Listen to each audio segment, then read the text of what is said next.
Hey guys, Ben Labadie here, and I'm with Dr. Henry Svec again. This is we're one day late, and I think our eighth week of our COVID Wow. conversations. Huh? We were supposed to go last night, but it was Cinco de Mayo, and I had a Cinco few de Mayo, things, so is I that? had to I love it. I had to do a Any couple things. reason to But celebrate, Ben? Just do it. Just do it. you know what? It was Mexican food. It was cold, tasty What was the beverages. Mexican? Hey, what was the Mexican food you had? What was it? I made tacos and fajitas, Oh, you and made them then had from a scratch, like nacho dip. you made them from scratch, like from. Yes, pretty much Oh had to. It man, was easier to go to the grocery store, get all the goods, and make it than to wait in any Mexican food line. good for Cajun you. pepper, Taco Bell, or Casadas, all Good for you. major wait times. Yep. So, Perfect. Perfect. hey guys, if you got questions, don't hesitate to ask. What we're going to be talking about today is a couple things, but the main thing that we're probably going to cover in a couple of seconds here is 6 parenting strategies during COVID and beyond. And Henry, you've written a book that's on Amazon.ca right now. It's Don't Be a Wimp, Raise a Strong Leader. Now, I love the name of that. Now, I'm not sure if I'm right or wrong on where it's going with that, but in I like to see winning encouraged or competitive spirit encouraged, and I don't know where you're going with that, but can you tell us a little bit about the book, and then we'll Sure. go into the strategies? So a few years ago, I decided I was going to interview 6 leaders and find out how they were parented. So I picked 2 people I knew, 2 people I barely knew, and 2 total strangers. So I interviewed a woman in Kelowna, BC. At 18, she breaks her back not surfing, snowboarding, and I was able to interview her, her mom, and her grandmother in Kelowna, BC, and she's a Paralympian.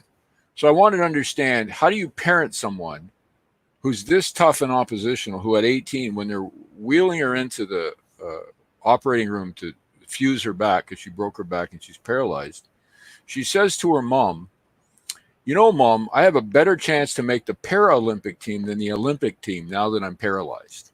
This isn't a bad thing." And she goes in and gets the surgery and she's paralyzed. And I'm thinking, what is, I don't even get that, right? So I was able to interview her, her mom, and her grandmom to figure out how she was parented. How do you get to a point where a child's that tough, who's had a Mhm. life altering, very horrific accident, who suddenly has such optimism? So that was one person. And then out east, I interviewed someone who, there was a tragedy in a community where out in Nova Scotia where a woman comes home from teaching at a university, and her husband murders her in front of the children. And all of a sudden, you have these children who the dad's going to prison for life, the mom's no longer with us, and strangers in the community, one in particular, stepped up and adopted 2 of the children. And I said, like, who wakes up and says, "I'm going to take care of these 2 kids for the next 15 years"? Like, that's a leader, in my opinion. These are leaders who did things in their communities that were. So how did that person who adopted those 2 children, how were they parented that made them such leaders when they are now doing those incredible things in their community? Right. So I interviewed these 6 folks, and from that I came up with 6 things that were based on just things that I knew, but this was even more powerful. And I have to tell you, traveling the country and interviewing these 6 people changed my life, because when I sat with that couple in Kelowna, BC, when I sat with her and her family, like, it just changed me. I thought, my goodness. And I talked to the mom about how she dealt with oppositional behavior, because when you're a snowboarder and you're pushing the limits, you could be a bit oppositional, if we could say, Right. right? And so, what is the benefit? Because often with oppositional children, we'll talk about that. We always talk about, they're always breaking the rules, they're fighting, they're saying, but when you can garnish that and sort of nurture it, these children become incredible adults. So that was the premise of the book, and then I came up with 6. I got a little flack over the title. Some people didn't like the title. Some of my colleagues were appalled. And I also talked about I discipline. No one wants to talk about discipline, and all my leaders were spanked, which really upset some people. But I was just reporting what they were telling me. Yeah. I myself love the name of the book, but I can see where you can get some backlash from people. Um, you know, winning, I found in the last few years anyway, has been almost like a bad word Yeah. from some people, but it's Very interesting. So here we go. 6 parenting strategies during COVID and beyond. And we've been talking about this kind of thing for a while. And let's start with the first one here. You have 6, and the first one's unconditional love. Well, with COVID, we've hopefully had more opportunities, and we talk about 30 minutes of unconditional love weekly as an exercise. But all the people I interviewed had memories of parents doing something like a very special time they spent with them. It wasn't what they did. It wasn't, going to Disneyland or anything. It was the time the parent took with them and sat with them and played with them or did certain activities that they had fond memories of. And unconditional love kind of builds your internal rock as a child. So you start to feel stronger. Every time you have an experience with your parent that's positive and it's unconditional, you get stronger inside and more confident.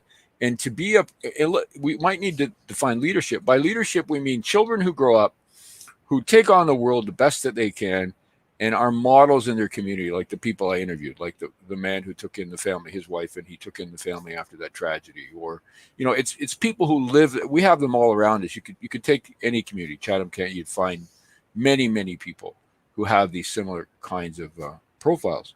So the first one is you have to have that rock, because there's a crucial time period we know developmentally from birth to a certain age where if you can develop it, it makes it much easier. If you don't have that access, it can be tougher to develop that internal sense of strength. But that's the foundation. That's kind of like, that's the foundation of good parenting. I wanted to do this too, so parents understood that, here's my checklist. And regardless of what you do, your children are going to do what they're going to do eventually. But if you do the best you can as a parent, at least you then have some guide, right, of what to do. And that's why I think it's important. The unconditional love is extremely important. Amazing. Okay, next is number 2, very positive sponge factor. What exactly is a very positive sponge factor? What's that mean? Well, sponge factor is just what it sounds like. A sponge sucks in everything around it, right? Water, liquid, and everything. And children are sponges. You've got 2 children. You probably know that. Your children, when you do something, it just, even if they fight it, right, it still becomes part of who they are. And when they're older, they'll say, "Oh, I can't believe I do that like you did," or I say, because it pulls it in. And that's the influence you have as a parent. So the second really most important thing you need to do as a parent is model what you want your children to see or be.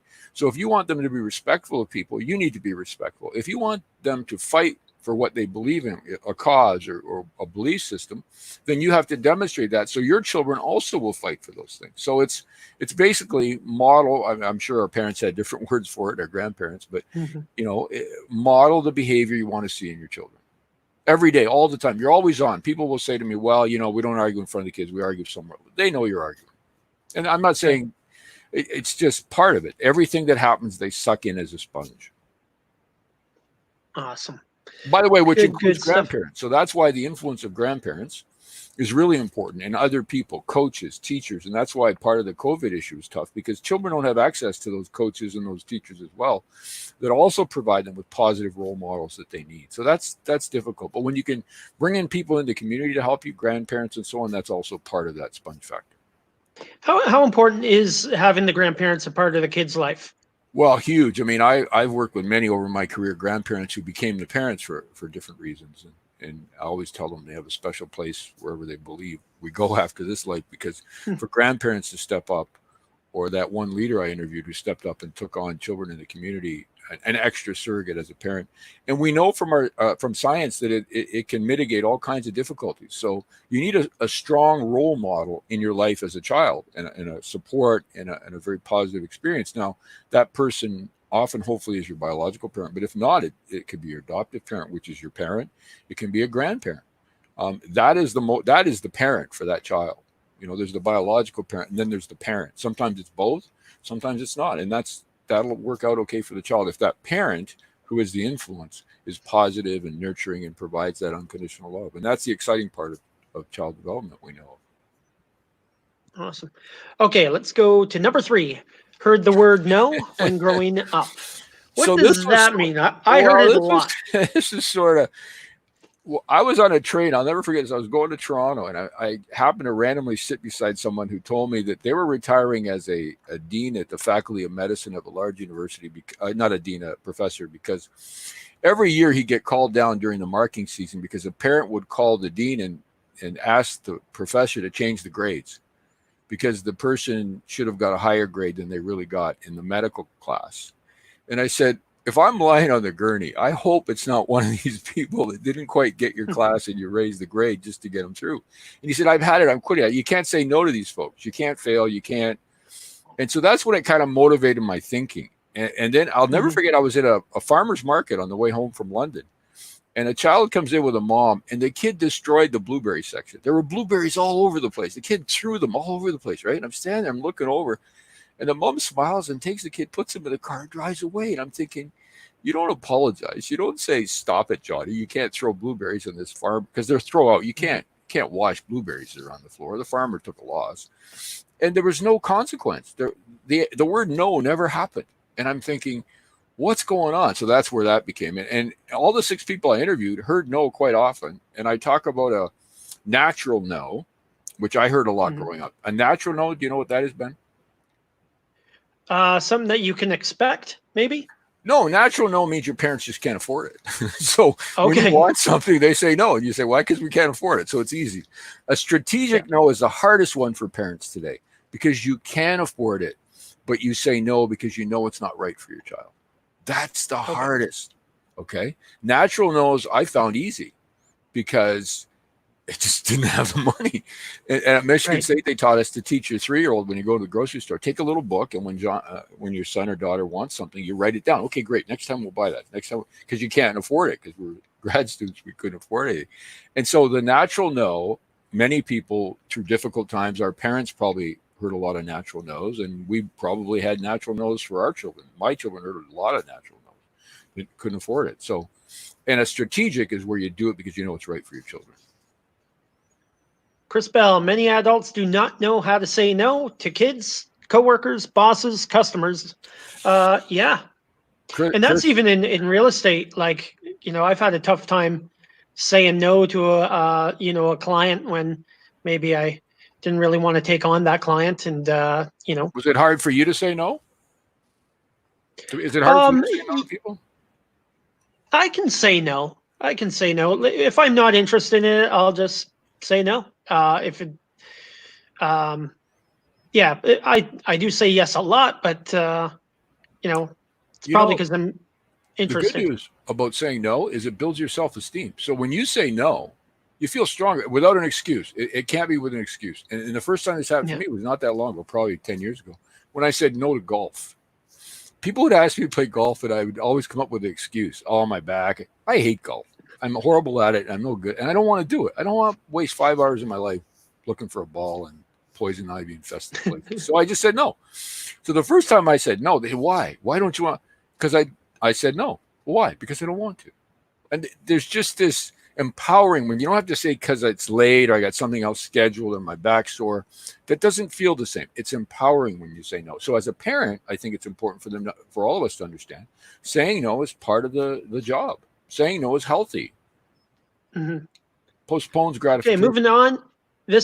I think this is the one that you say isn't talked about enough. Number 4, discipline.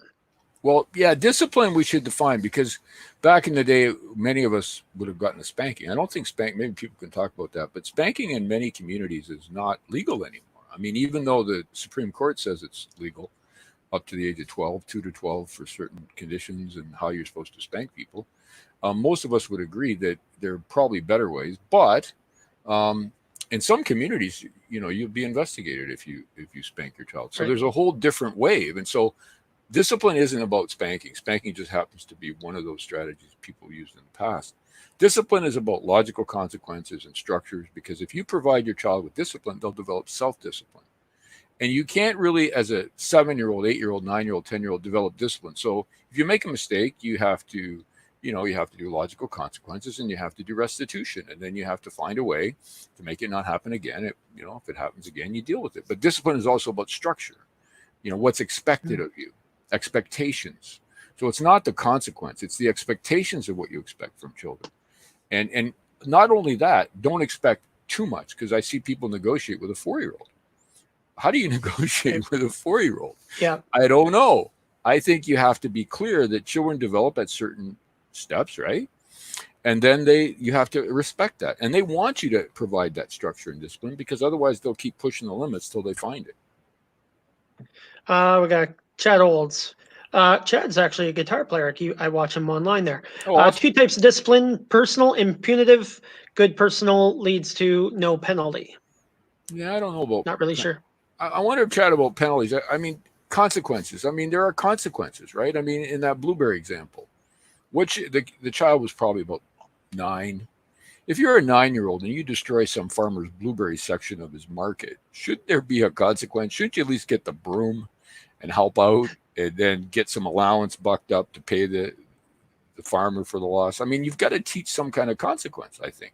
Mm-hmm. Because then, Ben, you interview them for a real estate job and they've never heard the word no. Right.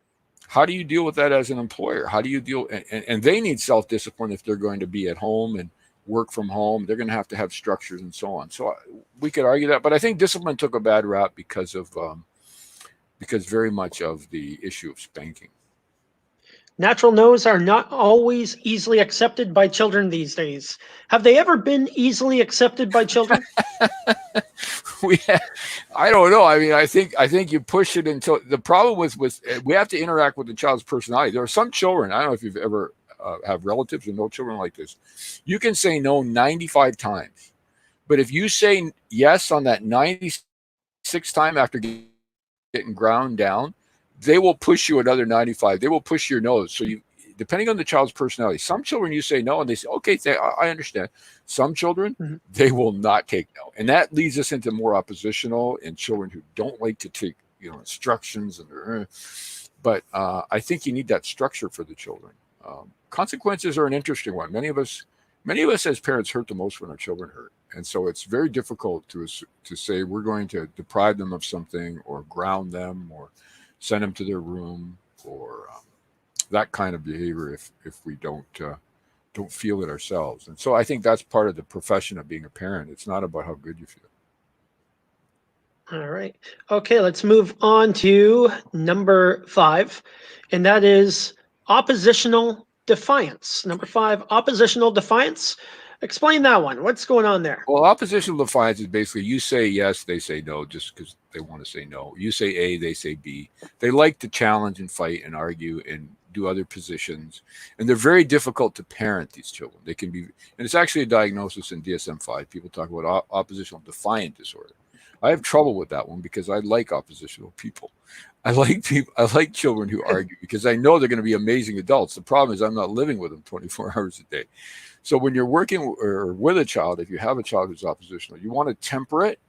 You want to sort, and I learned this in Kelowna, BC from in the book Kimberly Joins Mom and Grandma. I said, how did you deal with it when your daughter's being wheeled off into surgery for her back and she tells you this is great because I'm going to make the Paralympic team? Like, how do you do that? And so, it's about finding that fine line between structure, discipline, consequences, but giving enough freedom because you don't want to stop them from asking questions and being oppositional because that's what's going to push them to greathood as adults. So you have to sort of, as a parent, understand that oppositional, don't extinguish it. Just make sure they're safe, put some boundaries, be extra vigilant perhaps, but realize that there's an end to it and they're going to be amazing adults when you get through this. Let's see here. I live with this, not diagnosed in my 7-year-old daughter, but she is just like me, which is a hard pill to deal with. Can you define Jill if she's 7? I mean, I think one of the things we talk about, children are so. If we just take sorry, the screen's out. If this is normal, right? I have a real broad normal, so sometimes I think over the course of decades, we've diagnosed more and more conditions in children and people. And many children have a lot of things they do just because they're children that are just challenging right now. And obviously we have serious issues we have to deal with that obviously we can diagnose and help with. But for the majority of our children, they're engaging in behavior because they're learning, they're testing. And as parents, especially now with COVID, we're kind of stressed because we don't have those same release valves. Like you can't go to friends' houses. You can't share your children and take them to someone to help babysit while you go do some things, or your husband, whatever, your partner. So we don't have the same valves, release valves. And as we know with parenting, if you don't get away from them, they're not quite as is wonderful. You need a bit of time sometimes as a parent to have separation, and if you can't get that, that can be difficult. So, very much this guy. This guy's blue. Not no, it's pink. Can we go out? Not just right now. In a little bit, everything is a fight. Well, Jill, I don't know specifics, but I can tell you the more structure you have, the better. And structure is hard to get started at the beginning. And structure, we mean, time you get up, what your expectations are, and children sort of fall into line if you have structure. The problem is it can take energy to what I call recapturing your house. We used to have actually a strategy for this because people often have had a child who's now 9 and has never heard the word no, has gotten everything they wanted, basically runs the house. Children who will say, you have to go to sleep at 8, Mom, because I go to sleep at 8. And so everybody goes to sleep at 8 and shuts the house down because the child basically runs the house. And then finally parents say, wait a minute, this isn't okay. I want to recapture my house. The sooner you do that, the better. So the younger the child, the easier it is. If you try to do that with a 15-year-old or 14-year-old, you're probably going to need some extra help. The younger the children are, the easier that is too. Because I really believe it's parents, children. Like you're in charge of your house. You're the leader of your house. You're the model. You're the person that they look up to for strength during these times of crisis. We're going to be okay because dad or mom say we're going to be okay, because I know we're going to be okay. Right. And so that's where this comes up. So some things you negotiate, but some things because I said so. And the stronger you feel inside as a parent to be able to do that, the better this will happen. Because oppositional children, if they're oppositional, they like to argue. As soon as you give them that opening, they become a lawyer. You're now negotiating, why is my bedtime 9 or whatever it may be. So always some things negotiate, some things you need to be strong. We front load our kids. What will this look like before we go swimming, park, etc.? How will this go? Can you explain front load, Ben? Because I don't understand what that means. I do not know what front load means. I don't know. Good question there. Well, Chris is going to get back to us with that. We'll go over to Jill. I have tried the same structure for 5 weeks and it works for my 10-year-old. I'm now realizing after a very hard day today with her that I need to change up my game with her, not lessen how I structure my day, but how I handle her. That's a good point. Interaction is really important. One of the things I talk about is when you have a issue you have to deal with, it's not only important for your child to go to the room so you can get some space, so they can get some space, but so you can get some space and get your wits about you and get calm before you decide how to respond. We've all made this mistakes. You ground your kid for life, but we've all said that to our kids after they've done something not so great. And you realize that's dumb. You're not going to do that, or you overstep, you say things you shouldn't. So you want to have some space in there. And it's very important as a parent to try to separate your emotions. A big one parents argue with me sometimes about is, can your child be your friend? And I say, absolutely not. You'll be close. You'll hopefully you'll do things as they get older, which is a great reward for being a parent when your child's 30, 35. Hopefully you'll have more connection with them in a different way, but you'll still be their parent.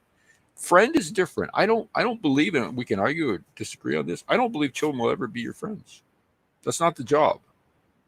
The job is to parent them as long as you're on the planet, because they will need you. When you're 60, 70, 80 years of age, your child may occasionally call you to talk or for some advice, or they want some 80-year-old parent feedback. You're still doing the job. You're doing it differently. And you're not going to share with your child, we talk about boundaries, you're not going to share with your child the kinds of things you may share with a very close friend because it's inappropriate. Your children need that separation. They need that boundary. So I don't, hopefully people will chime in, but I don't believe they can be your friend. Here's an interesting one. Back to Jill. She needs to run a company or country, one of the two when she's older. Is there a way, like I look at, some kids, I'm like, the way you're acting now, I could see a direction this way. Is there a way to kind of channel that into a positive route? Absolutely. As long as we nurture it. See, the worst thing you can do is try to extinguish it, which is the first response of most of us in authority. So a child challenges you, defies you, embarrasses a teacher, embarrasses you at a certain time by saying something or asking questions, and really, says something inappropriate, whatever. It's a fight, right? But you don't want to extinguish. So the best thing I can say is, within a reason, give them boundaries of how to use their, I talk about children, very young children, who I've said, look, look up what it takes to go to small claims court to sue someone who's bullying you at recess. So if you're a 12-year-old and I've talked to a number of oppositional children about it, children who like to take on causes and fight for them. I'd say, look, if you're having a problem with so-and-so at recess, what are the rules? Like baseball has rules, soccer has rules. What are the rules of you having a way to, take care of that in a legal way? You're not going to punch anybody in the playground. What is the legal, calm, civilized way? And these children are amazing. They start reading the law book, as best they can. They start saying, well, I can waive the $100 fee to file a claim against this person. I can even sue the school board. And I go, oh, wait a minute, or the parents of the bully. I don't know, but you give them, like we talked about the Frog Project a few shows ago. Yeah. You would give these children more advocacy projects, like that. How to take on a cause and research, and what are the rules? You stay within the rules. So we talk about boundaries at home. Well, our society has rules about how you can get recourse if someone hurts you or takes away or harms you. So those are the kinds of things you want to help teach them, because that may end up getting them involved in law. And maybe when the COVID's over, you have them sit with a lawyer for half an hour with yourself and talk about what life's like as a lawyer, as just like we would have had them sit with musicians, or if they're lucky, or an athlete, or they, what is it like to be a surgeon and lead a orthopedic surgeon team, or whatever it may be. And that to me is how you harness that oppositional. You still don't tolerate it if they're disrespectful. You still have to deal with that from your structure as a parent, but don't try to extinguish that fight, because that fight is what will, like you said, lead them to great things as adults. So I like the comment when she says she needs to run a company. Would an opportunity be there to maybe consider looking into something like junior achievement for a child? Right? I'm not that familiar. Help me, Ben. I don't know. Do we still have strong junior achievement in our communities? I don't know. I don't know. I'm assuming. Let's just assume that it's running top notch and it's a business program for kids who may have that natural ability to lead a company. Yeah, I like that, but I also like them starting their own business. I like the child to actually start very early. I mean, I was negotiating produce deals at 8. I was on the farm. We would have fruit, and the guy would come with his truck. A few of these people would come with their truck, and we'd negotiate prices. And my mom would stand there, but I'd be doing the deal, and it was ridiculous because I'm an 8-year-old. So and sometimes I'd blow it and I'd make mistakes. You're 8. What do you know? But you learn that way. You're involved, and that's the sponge factor, because I was kind of around that, right, as well. But part of it is giving them those opportunities to really excel at that. And understand failure. And we talk about failure and winning and losing. If you give them an opportunity to do a small business, and clearly a small business, or even sports, of course, winning and losing, they will learn those skills that will help them later. Nicole, my 8-year-old always has an opinion or a comment, can also be seen as argumentative. I think anything I post on Facebook becomes argumentative, even if I say it's just a nice comment. What are your parents saying about you, Ben? They wonder. So one of the things I want to say with argumentative is try to sort of fine tune and comment a little bit into another form. Write a letter or write a comment. If they're upset with the way, write your premier of the province, write the mayor, write Mr. Ford, whatever that issue may be, right? The principal of the school. I think we need to speak up. Obviously, you feel that way, but I encourage children to ask questions and to say things, and and to be able to voice their opinions in a respectful way. Sometimes you have to fight. I mean, sometimes you have to, people get offended when you say things, and even though you're not offending them, you're saying things because you believe in them. And I think if it comes from that place, helping your child learn those skills is a really important thing to do. Awesome. All right, we got Chris Bell. Front load, we discussed how it will look like for a transition. What will today look like when it comes time to leave the park? And I give you 5-minute warning. Are we going to fight or listen? If we're going to fight, we cannot go. So I guess Chris, it's tough. It's based on your child. I mean, I can remember with some of our children, and I've talked to parents about this, when you're trying to leave the play area from McDonald's or a fast food place, when we had able to go into those places, we would always kind of say that you're going to get something better when we get home. So I didn't want to scene at McDonald's. It's kind of like, okay, yeah, and it's more of a timing, like you've got 2 minutes, I never went beyond 2 minutes, and I tell parents, just why prolong it?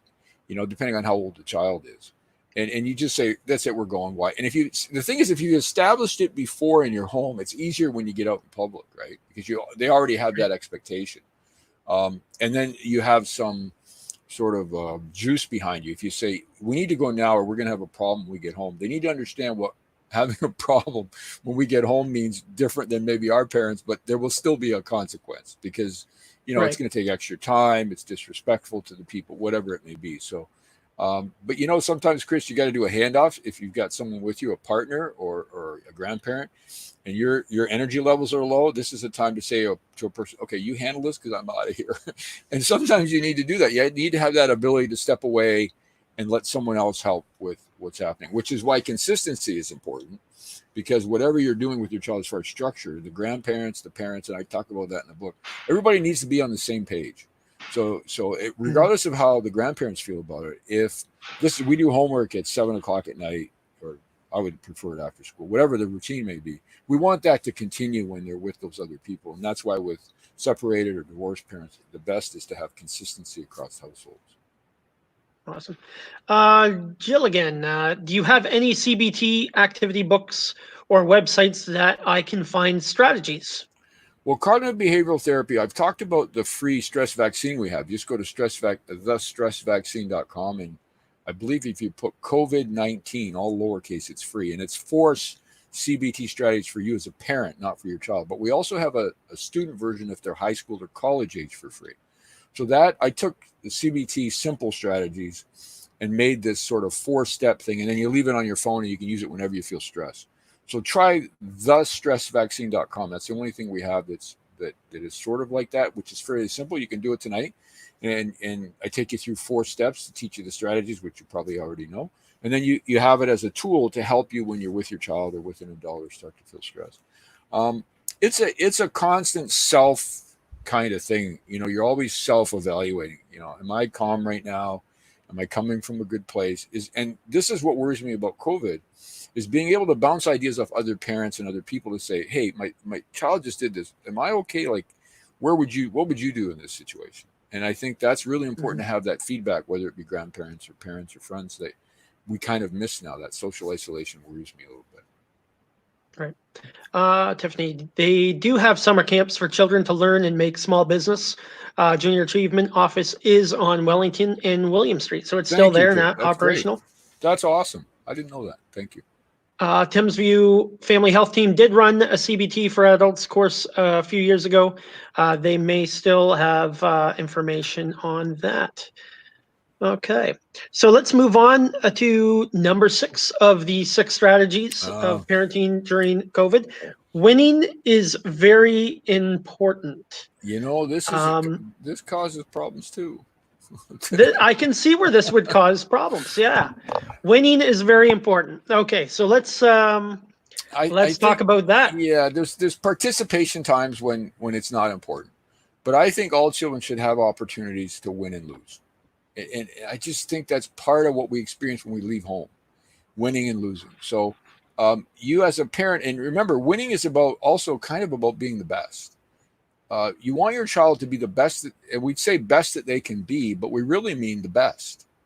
Because we really believe if our child chooses to do something and puts in enough hours, maybe I'm naive with this, but I really believe your child, and I've seen it, I'm old enough to see people become incredible at something.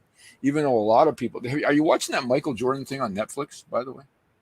I've been watching bits and pieces of it. I'm going to sit down and kind of watch the last couple episodes. The first one was great, and I just haven't had time to watch the rest, but I want to. And but how I've seen about some the high great school reviews. coach who cut Michael Jordan?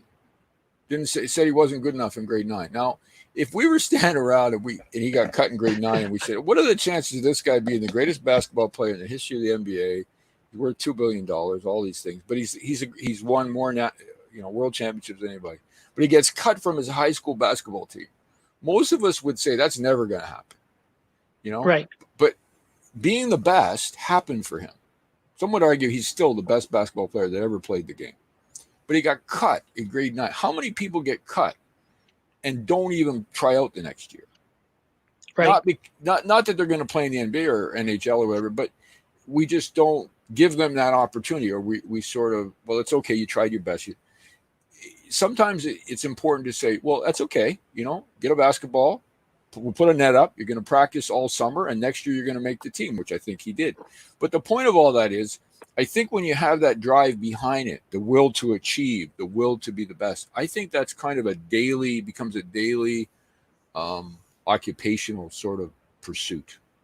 And I didn't learn this till I was in college, but when people start putting you in a culture where winning is expected and is almost demanded, and nothing else matters at that level, it can be different. I'm not talking 8-year-olds and 7-year-olds. I'm talking about when children start to get involved in something. It's important to expect them to do their best.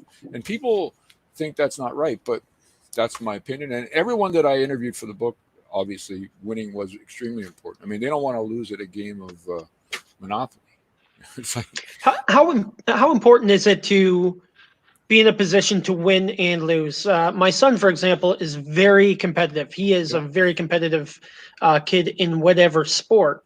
Last year, he's a good long distance runner and he's natural at it. I don't know how he gets it, but he is.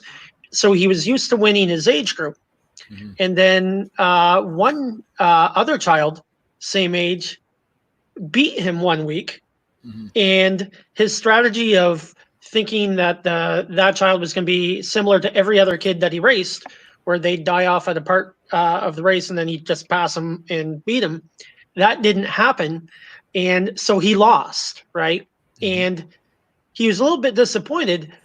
But the following week, he went out on his own to work his butt off, and he beat his previous time by like 1 minute and 7 seconds, which is in a 5K is pretty significant. So he went from a 20-minute 5K to an 18:59. And I think it had something to do with losing. Of course. Yeah. Why is that a problem? Are you upset about that, Ben? What do you mean? Well, I'm thinking it's a good thing to be competitive and to understand losing and how to work hard so when that time gets where you get cut, that it's more like maybe a kick in the butt to improve. It's a wake-up call. And I think that's what happens. Yeah, but it's also the journey. Even though you're trying to get to whatever you call perfection as a runner or as a musician. Oh, parents should read a book called How Artists Work. Really, really help me understand how to translate that to children, because children sometimes think, well, I tried basketball, I tried hockey, or I tried the violin, I tried piano. It's not for me. Well, you don't know it's not for you until you spend hours training on it. And so I'll never forget when your kids are in kindergarten, they bring some artwork home and people go, oh, that's just beautiful. It's not beautiful usually. It's just a bunch of stuff, right? So you put it on the fridge, you go, okay, if you want to be a great artist, just draw every day. I'll buy you all the paints you want if I can afford it, whatever. But it's good, good effort, but it's not great. It's a piece of paper with some colors on it.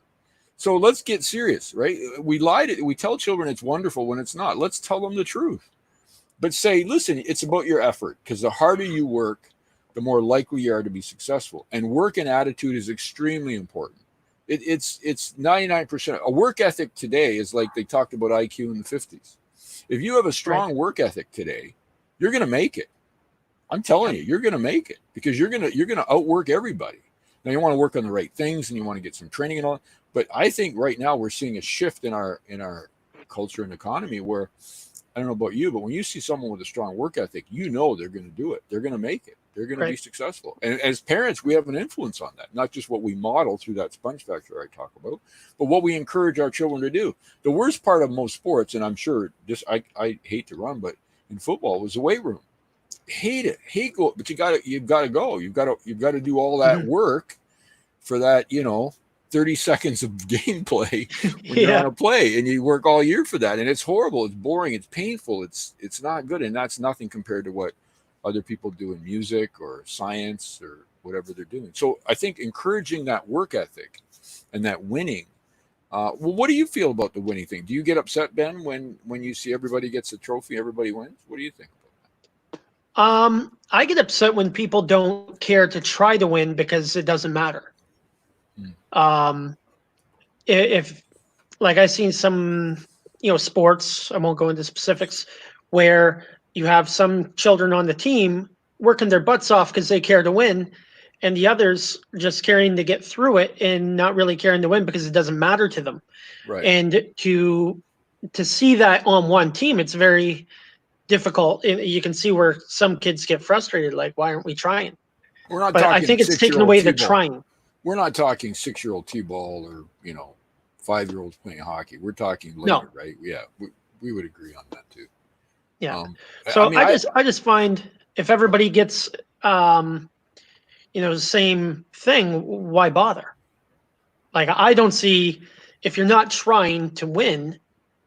I like the love of the game. I get the idea of the love of the game and playing and having fun, but it's a lot more fun winning, I think. I do not like to lose. Losing's not fun to me. And I think kids know when they win and lose, even if there's no score on the board. But it does permeate other things. For example, some people, as you know, and this is not about parenting, believe that regardless of your ability, everybody should get an income, whether you work or not. Mm-hmm. Which kind of is a different philosophy, but kind of, I mean, we can talk about we believe. I think people who can't work should get more, and people who can work should work. But that's a separate problem. But there is this sort of, it underlies a philosophy. Also as a parent, it hurts when you see your child hurt, right? When your child loses and they're crying or they're upset because of something, it hurts you as a parent, and you try to console them, and that's kind of your job. But sometimes you have to think about it and say, this is, like you said with your son losing that race, that's a learning experience. You never forget the losses. In fact, we remember them more than the wins. Yeah, I kind of like to see the agony of defeat. It's called, I think. So you're too young to remember ABC Wild World of Sports, where the guy flies off the ski jump, I think it was. Like, I don't like to see the agony of defeat, but the agony of defeat really means that you cared so much and you tried so hard, you gave it your all. Well, right? We talk at our business show. So, like, if you're a restaurant owner right now, this is the agony of pain. Yeah. How are you responding? Are you fighting? Are you doing your best to win in this situation? Or are you rolling up and wanting us all, because this is a serious character test, right? This is, as we face in everyone faces in different times of their life. So I think you can help your child inoculate them to deal with those later if they experience wins and loses. And I think winning and losing, I think all children should have that experience. It's helpful. How do you win gracefully? I mean, that the Michael Jordan thing we talked about, there's a great scene in there, what people do when they win and lose. It's not very professional or nice for adults to do, right? So we all learn from this. Okay, so where can people get this book? Amazon.ca? Yeah, just go to Amazon.ca, and I think there's a couple of free audio ones floating around if you want rather listen to it. The Parenting with Courage site has some of them on there. Just email you, we'll get you a copy or something. We'll get you. Okay, perfect. If people okay, let's. We're 43 minutes into this. Let's talk about some local stuff. Sure, go for it. Some COVID local stuff. What we got here is, I made this post the other day. Parades, convoys appreciated during the pandemic, but violate social distancing, says Chatham Kent Police Services Chief. And my comment was, are you thinking this is getting stupid yet? Well, and hang on. When you say violate, is there like this is dumb. The cars are too close? No. The people in the cars are too close? Or like, how is it? Tell me how it violates. I'd like to know. I believe what it was violating is it's setting up a group. All right. So they would get to, say, a parking lot. Oh, okay. All right? Okay. Yeah. And it's then designed as a meeting place. So if I post, hey, everybody meet me here at this specific time, the chances increase of those people getting out of those cars and probably talking to each other and then possibly violating the social distance rules. The other argument is that by these parades going out, these convoys going out without a permit or without police you need a permit to go. The government has to approve you. Come on now, we're stretching on for parades. I believe for an actual parade, I believe you got to have some sort of permit. But these people are going out, and what's interesting to me is that the people that are actually going out in these convoys are the ones that are encouraging the social distance rules the most. They're encouraging everybody to stay at home.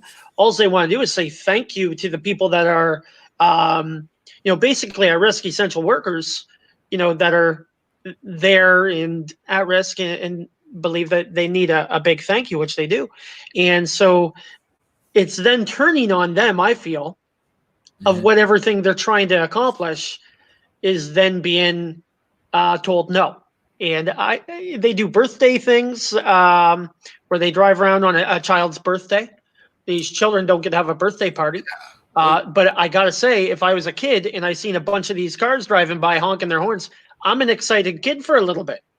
Well, it's human. Are we supposed to not be human? I mean, people want to celebrate something.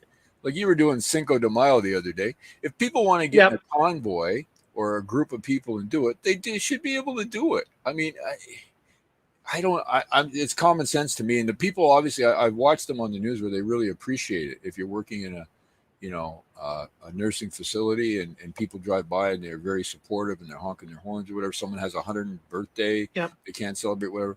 Come on, let's let people have life. Like, come on, you go to the grocery store, you have more of a risk than having a convoy. I would imagine. I mean, Nicole says people were meeting. Ridiculous. Yeah, and that's what my main thing was. Have we crossed the stupid line yet? People were meeting together before and after, running traffic lights, doing burnouts. That's just illegal in general. And, I always find, no matter if they mean well or not, you see these protests, right? If I were to run a protest, which I'd be totally for, I would make sure everybody is abiding by the basic social distancing rules, have masks on, make it look good. All right. And instead, a lot of these protests are no masks and they're close together. So they give too much to the opposition to say, okay, are we really going to trust you guys? And this is there's always a couple people in each crowd. And for example, running traffic lights, that's just illegal. Doing burnouts, obviously going to not have the best look on any well-intentioned What would you parade. protest, Ben? I got to ask you, what would you protest today if you're protesting? I would like to protest golf courses being closed. I would like to protest that burn permit. I think there's no reason to not be able to have a fire in your backyard and get a permit. For me, I just think that's a no-brainer. I think, the more they're taking away, it seems a little overreach. I can see the point at the beginning. Hey, let's have all hands ready for whatever this is going to happen, which we thought was the end of the world. Many people are still in their basements thinking this is the end of the world. And so I get that. Okay, let's be safe. Let's take this off the plate so we don't have to worry about that issue as much. But, for Chatham Kent, I think we've had, 55 cases? Oh, has it? Right? I don't know the number of cases. I think it's been around 55 cases the last I read. I do not see the need or urgency, and maybe I'm wrong, not a doctor or anything. But, for me, I don't understand why we can't have a fire in the backyard when I don't see a crazy threat and all these services aren't really being used. I think the argument was you're going to hang out with friends and have a fire in your backyard. You're not just having a fire in your backyard. You're having buddies. Then you could have that over a couple beers. I think beer, that liquor stores are open. I think that brings together people more than a fire. Yeah, you can't make sense of nonsense. That's the way I look at it. I think I respect people. I think people, if people are going to run a red light, they're going to get a ticket. I think if people are going to protest or get in a line to celebrate someone's birthday or a child or someone's recovered from COVID, like I've seen, I mean, just let them celebrate. I mean, come on. Yeah. I mean, we have bigger words. So social responsibility. Everyone who is an idiot obviously ruins it for everyone. Now everyone is penalized for 2 to 3 idiots. Well, Nicole, it always goes back to recess. I'm always thinking grade 5 recess. Do you guys ever remember losing recess because somebody did something? Yep. They said, "That's it. You're all not having recess." And you go, "Well, I didn't do anything. I was shooting baskets." Nope, you're. And it seems like we all as adults feel a little bit like someone messed up at recess, and we're now all kind of we respect the fact that seniors and vulnerable people need to be protected from this. We get that. But I guess there's an underlying current of people who feel that it's like recess. We're all being punished for something that we understand the risks, and the problem Right. is the suggestion is we're now imposing risk on others by our doing what we want to do, and I think that's where it gets sort of cloudy. Yeah. Let's see here. Can we open our campgrounds, please? There's a lot of people. I don't understand why you can't have a campground. How about fishing? Again, How about going to the marina, get on your little fishing boat, and going out fishing in the bay? Gosh, sorry, that's a bias of mine. But yeah, I think if you're going to help people get out and get going, or you've got to give them chances of outlets. We need outlets for mental health. We need places to go and things to do. And I think most people are taking advantage of that on their own in a helpful way. But what I see is people are trying to do some things, stick within the guidelines, keep social distancing, but get away from wherever that stress might be. and I think people are, for the most part, wherever I go to Superstore, Bob's Food Basics, Walmart. I frequent these places. Probably bad for everybody, but everybody, you can't get near anybody. No. Because they'll get away from you, and you don't want to get in anybody's space. Yeah. So when you're out, you see a clean cart, you actually see it with your eyes, somebody cleaning the cart before they'll let anybody give it to you. So you grab a cart that's clean, you grab your hand sanitizer, and everybody just kind of stays in their lane, and everybody kind of is on the same page. I haven't seen, I've read stories about people, invading other people's spaces, but I haven't witnessed it myself. No, I haven't seen it either. Although I made a mistake, I went the wrong way down the aisle in the grocery store the other day. I turned around and back like you're in a car going down the street the wrong way. I felt horrible because you just get into the thing. But we're learning new behaviors. I think that's the other thing, and I wonder about our children's behaviors. No one's talking about it. Like, what happens to our children now? What are they thinking about normal and routines and what life's going to be like? It would be fun. I mean, we wouldn't do it because it would be hard, but to sit around, if you have them in your family with a group of, say, 7-year-olds, say, what do you think about all this? I don't know. I'm not asked that question to 7-year-olds, but. Well, my girlfriend has a couple 9-year-olds, 2 9-year-olds, and an 11-year-old. I have a 10-year-old and a 12-year-old. I mean, it's got to be hard on the kid. It's hard on the kids because they can't see their friends. What do they say to you about it? Without getting specific, just in general, what do you think's going on with the young kids with this? Well, my son really doesn't get this, and he wants to figure out any which way that he wants to get protest. out and do something with other kids, right? Yeah. He wants to protest. I understand where he's coming from. I'm like, I tell him, number one, you can't do it because it's unhealthy. And number two, if you do it and get caught, I'm going to look really, really bad, and I can't have that. Yeah. Well, tell him those are two true things. Imagine he's going to pay the thing fine. is that, with social media, people can't wait to rip somebody else apart. Yeah, right. Yeah. And if somebody, and I see people just tearing people apart. Oh, they're over here and they had 4 people close together and on this street. And it's really not that cool. And nobody wants to get ripped apart. But people are, I read what they've charged Canadians $5.8 million in fines over social distancing. Really? Since it started. $5.8 million. Wow. Over 4,500 fines altogether. For being too close. And this is going back 4 days, I believe, ago that I read this on Global News. I'm assuming that it's not that fake. But, it's the snitch line, hence the snitch line. Maybe they're trying to make some money back with that snitch line. They're going to need billions, but. Yeah, that's still, it's still a problem for me, the snitch line. How do you feel about saying? What's that? Do you feel the same about the snitch line? It's kind of a little too. I'm not a big fan of it. And now I know somebody that was snitched on. Oh. All right. And it was a snitch in a way that they weren't doing anything. The neighbors just did not like them. Yeah, see. That's it. And they had whoever from a bylaw enforcement officer come out, knock on their door, ask them questions, and basically give them a piece of paper saying, these are the rules. Wow. And what stops somebody? Like, if you don't like somebody, this is the greatest time to snitch on them. What are they gonna do? You know, Well, it's kind of they're going to like have somebody come out there.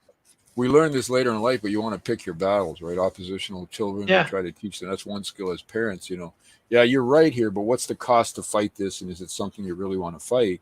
For some people, Mm. it may be to fight that. Other people might just pay the ticket. Is it like a traffic ticket, or do you actually have to go in front of a judge, or what do you? They didn't get a ticket in this case, but they did get a whole letter and whole deal of what to do and what not to do. Like, do But they there measure are with a people. tape? Or, sorry, do they take a video and then measure and figure out if you were close? Like, how do you prove that you I were have too no clue. close? I think the snitch line is just people calling with a hot tip, A hot tip that and you're then too they close to follow up, somebody. and they So, follow up quickly. but what if they don't know? Like, say you were with your girlfriend and you were too close. Could they say, Labadee lives in a different address, and we're gonna call the snitch line or something, or what? They can call the snitch line apparently for anything they feel affects their own safety. Is it And if that's affects their own people, safety? Is there yeah, you can. immunity if you call the snitch line? Like, It's could you get? anonymous. It's an anonymous thing. So Oh so it's boy. almost encouraging people to, hey, if you don't like somebody, this is a great opportunity for you. We should be spending our energies on other things. I heard today that there's 1,000 military people working in nursing homes. Does that bother anybody that we have to send in the military to take care of our most fragile population? That we can't do it ourselves? It, I think it kind of exposes what we might have been doing wrong. It's hard, right? It's just a hard thing. I mean, but we have snitch lines. We're paying people to write tickets for snitching instead of helping. Yeah. My two don't understand totally what is going on, but I also don't tell them to watch the news or listen to numbers on the radio. They know there's a sickness and that they can catch it, but their main issues with it are they can't go to school, can't go see friends, can't go to the dance competitions, karate, etc. And you know what? They say all the summer activities are canceled and summer camps are canceled. Are they? Eh? That's a big deal. What are these kids if this goes on too much further? How are they going to interact with each other when they go back to normal? Are they going to be in fear of each other? Because basically, what you see a lot of is people assuming that the person that they're staying away from possibly has this bad disease that they could get and die. Well, and Right? the Are other, kids going to think of, when we talk about pleasant effects for children, I mean, most of us going to school, the only reason we went to school was to have fun.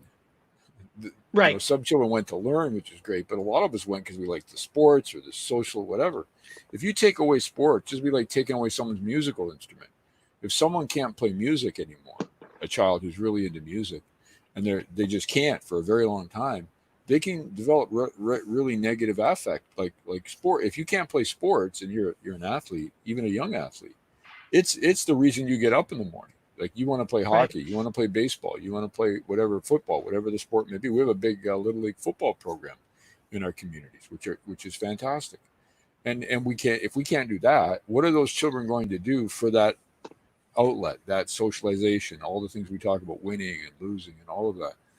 And I think parents are going to have to getting on with life and earning a living and doing the things they have to do outside of this, right? You can't be a full-time 100% caregiver all the time, both parents or one, to your children, because you have to find a way to earn a living. So I don't know. I think we're just going to start seeing these challenges as we move forward, but we have to find a way. I mean, there has to be a way.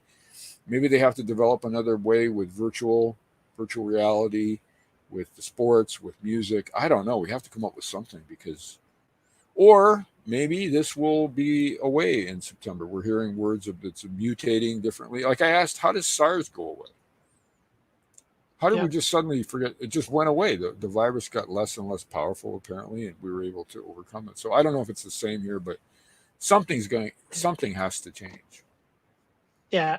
I think you're going to see possibly underground leagues start. Underground Sorry, soccer what? games and basketball. Really? Underground at night when nobody's looking and they can't be charged. You might Sneaking be out to play seeing, soccer. at one point it's going to happen. At one point, people are going to sneak to get their haircuts. They're probably doing it already. They're going to sneak to get whatever product they need from wherever they need. I mean, Apparently, they're called garage cuts. I heard a barber talk about this. He brought his barbers back to work in his shop because I said they're all cutting hairs in garages anyway. Right. Like they're still cutting hair. They just weren't doing it in a barbershop. Yeah. So I think people have to make money, right? Yeah. And that's where that people need stuff and people need to make money. You throw those two out there, and they're going to come together somewhere. And You know I what? believe kids need to go ahead. I was just going to say the most difficult thing as adults and to try to talk to your children is knowing what the truth is, because there's so much tainted information from different science and different studies and all that kind of stuff, right? So is it, if you've had it, are you immune or not? Someone says yes, someone says no. Do you wear a mask or don't? Like, there isn't truth. Like when you get in your car, you somewhat know the risk when you drive a car. Yeah. But when we leave our houses, we don't really know the risk. Like, we really don't. And I think that's a problem. We need some hard science. We need someone, the world non-political science person, whoever that is, to give us the short list of the rules so that when we leave our house, we know. And then we know the risk if we go back to school or go back to work or students go back to university or college. What's that going to look like? Like, what's my risk? And then you take that risk or not. You can make a choice. But you have to at least have the information to make that decision. Yeah. And I think a lot of people, when they go out and they start going grocery shopping, then they go a little bit further to a different store, and then the next day do further. They start to really, really minimize the risk in their own mind, like, because what they're reading and hearing is not matching at all with what they actually can see, right? I think in another month, that's going to be the reality. I think that's going to kind of be, I was in the store the other day and the person was helping me pack my groceries. And I said, should you be helping me? I thought there was a rule. You're not supposed to touch my bags. And I was like being the clean police, even though I was grateful for the help. So we're sort of brainwashed that way. But I think slowly we're going to start to move into a different direction. And I think it's going to be based on our risk profile. And it's going to be based on what we see happening in our society as far as if there's a sudden, they talk about a spike. There will be a spike as we ease off. Does that really mean they're going to lock everybody up again? Do you really think that's going to happen? I think people have to be prepared for lockups happening for the rest of their lifetime. Really, Ben? You think that they would say, okay, we're going to go from full out, you can go golfing, you can run on the beach, do all that stuff. And all of a sudden, nope, we're not. We're going to cut it back. You think people would automatically comply again for this for 3 months? I think it'll be harder the next time, or maybe easier, but people will actually understand, oh, this is what lockup is. This is what lockdown is. So they've introduced it and people know what it is. So are the drones, they have this artificial intelligence drone stuff where they can fly around and measure the difference between people and then call the police to come and get you while you're having a party or something. You think, like, where do you draw the line from surveillance and public safety? Where's the line for you? The line has already been where if somebody is talking with family and they get somebody snitches on them, that's the line, right? Let's see here. Here's the line right here. Nicole says, so it says cannot be around anyone who you do not live with and cannot be over 5 people. They say not to have people over, but it says stay 6 feet apart. What is the difference? They say driveway visits are okay. So why is a distance visit in your backyard not okay? So to me, it's insane for 2 people who, a father and son or a mother and kids or parents and kids to not be they're healthy, and they can't see each other because of this law or this bylaw. To me, that's insane. So that's a bylaw, insane. Ben. That's not provincial. That's bylaw. Whatever rule that they just came up with, I do not know. But if that's what it said, I'm assuming what Nicole said here is kind of the rule. And if you don't follow the rule, you can get a fine, which people do get fines. But I drive by these parks, big parks, like fields of soccer fields that you can't go on. The kids cannot go on. I understand right now the monkey bars and stuff like that. Don't get on them because your hands are can't be cleaned, right? But a skate park, kids are going to get together, but to me, it's just crazy that there's people out there, so with this that even though they've been in this room for 30 days, and these people have been in this room for 30 days. Nobody contacted anybody. They're playing by the rules. Exactly. And they're scared to see each other. They're So wait a scared to minute, you hug each can't, other. if you're driving by and you see a track like CK track or an empty soccer field, you want to run laps, you want to do wind sprints, there's nobody on the field. If you go out there and start, Big sign that says you can't go here. but so if you start running, you could get a ticket. Yes. Wow. Okay. Yeah. And back to the surveillance, they can track your phone if you're allow your location on. So you're just going to see a lot of people try to get off the grid.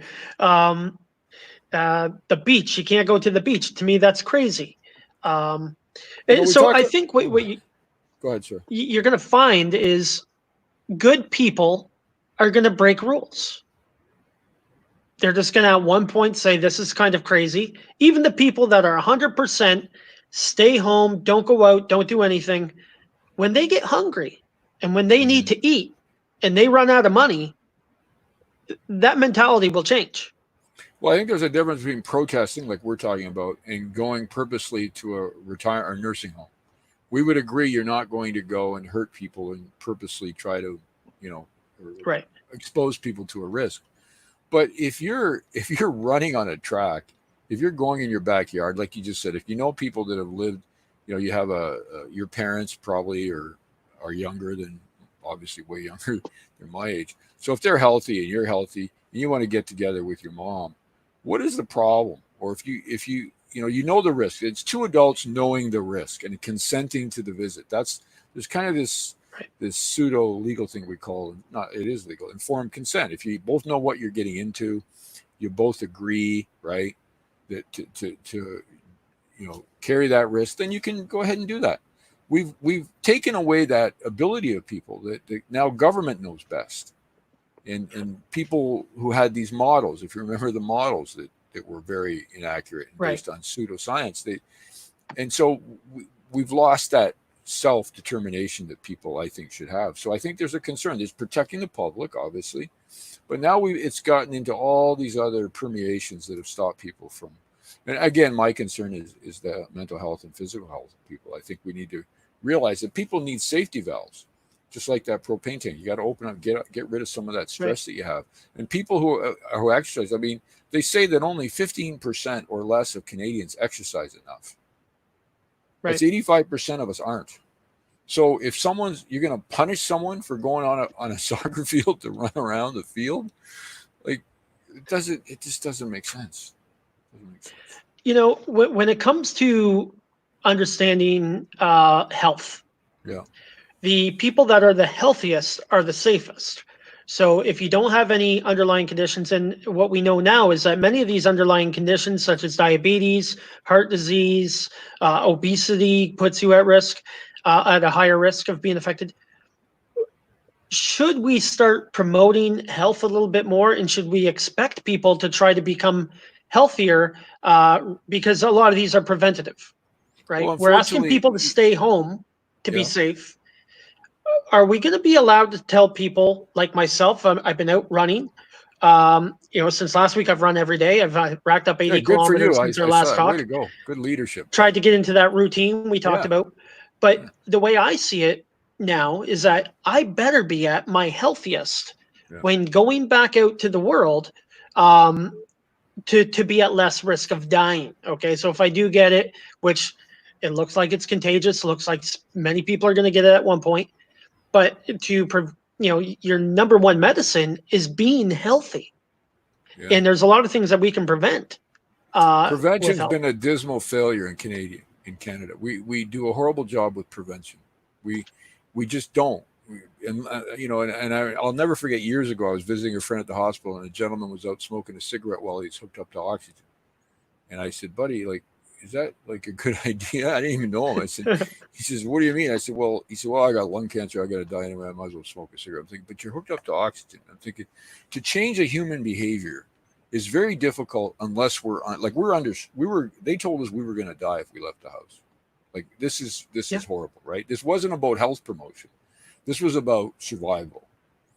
So when you separate that and you say, okay, you and I, you'd be better off to say exercise, as we talk about, to have a better life, be more successful, win more often. If you exercise, Yep. you're more likely to exercise. If you say you're going to exercise so that later you don't get type 2 diabetes or that you're healthier, it's harder to sell that. And I don't think that's changed because we don't incentivize people for that. There's no incentive to being healthier. Could there be a penalty for not being healthy? Well, how do you Let's mean, avoid that one. What kind of penalty are you talking about? I'll let you dig this hole that you're digging. Well, we'll put it this way. I seen a petition, and it's just one of those things that people put out as a meme that says, if you want to open up and you want to go back to normal and you want to go out of the house and do all those things, then sign off that you are not going to be able, or you do not want any medical attention, and you're signing off on that. So if you go out there and you put yourself at risk and you get the COVID and you have to seek medical attention because of your actions, then you should waive that and say no, right? As a way of, discouraging people from the idea of going back out for business.